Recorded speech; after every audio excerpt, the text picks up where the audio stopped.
Teacher Mike. Gusto mo pa ng lemonade? Hindi na, thank you na lang. Girls, hindi nyo sinusunod yung mga rules dito. Kaya lahat sila, binoboto kayo na umalis dito sa country house. Boboto namin yung mga bunnies. Bagay lang yan sa mga ex natin. Uy pare, ang sama mo naman. Okay, sige. Sabihin niyo yung reason. Anong rules ang hindi namin sinunod?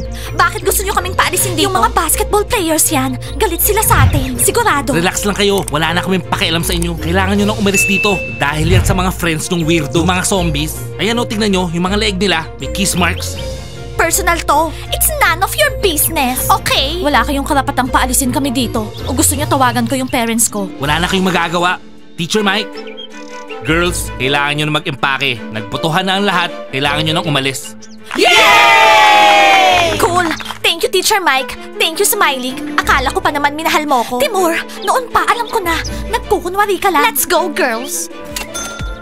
Boys, kung nalulungkot kayo, nandito lang kami. Sabihan niyo lang kami. Oo, susuportahan namin kayo. Smiley, kung nalulungkot ka, alam mo naman yung kwarto namin, di ba? Nandito lang kami para sa inyo. Anytime. Okay, Blondie, salamat. Pero thank you na lang, hindi ko kailangan eh. Frogs, bye! Hoy, Blandy, gusto mo bang tayo naman yung iboto ni na paalisin dito? Alam mo namang bawal sila sa kwarto natin.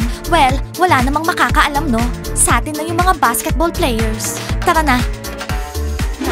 Girls, basta, kahit kilala natin sila, kailangan maging alerto tayo habang natutulog. Hindi nila tayo dapat ma-infect. Kapag naging zombie ako, hindi na ako papapasukin ng mami ko sa bahay. Girls, relax. Walang mangyayaring masama. Tara na nga. Okay, tara.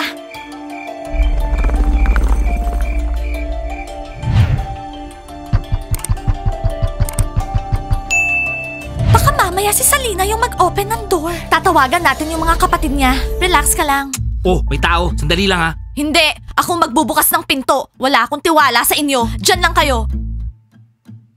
Zip, masyado na late. Sino kaya yun, ha? Baka yung order kong brief yun sa online. Umorder ako eh. Koy Paliw, walang nagdi-deliver ng ganitong oras, no?